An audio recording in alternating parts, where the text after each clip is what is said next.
আমরা অনেক সময় এমন কিছু করি যা আমাদের ভবিষ্যৎকে অপছন্দের দিকে ঠেলে দেয়।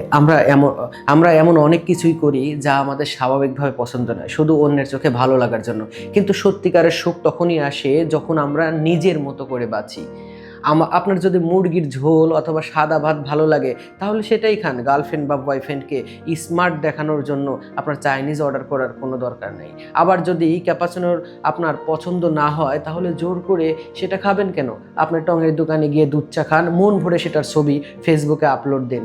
আপনার যদি গেমস অফ থ্রোনস অথবা ডার্ক ফ্যান্টাসি ভালো না লাগে, দেখবেন না।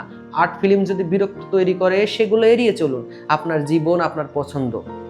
বৃষ্টি হলেই যে কবিতা পড়তে হবে এমন কোনো বাধ্যবাধকতা নেই।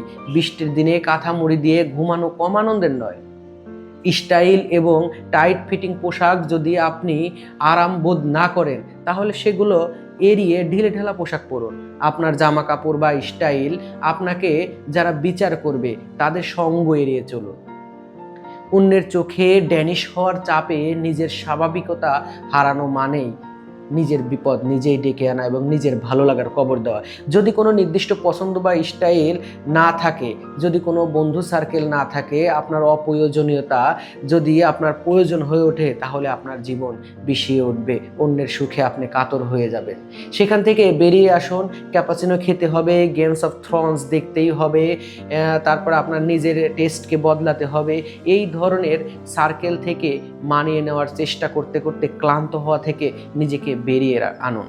মনে রাখুন, যারা আপনাকে আপনার মতো গ্রহণ করতে পারে না, তাদের সাথে গ্রহণযোগ্য হওয়ার চেয়ে একা থাকা অনেক ভালো। কৃত্রিম আড্ডার চেয়ে একজন সাধারণ সহজ মানুষের সঙ্গে মনের মতো গল্প করাই বেশি প্রশান্তি এনে দেয়। তাই নিজের জীবন নিজের মতো করে বাঁচুন। অন্যের দৃষ্টিতে নিজেকে প্রমাণ করার চেষ্টা করবেন না।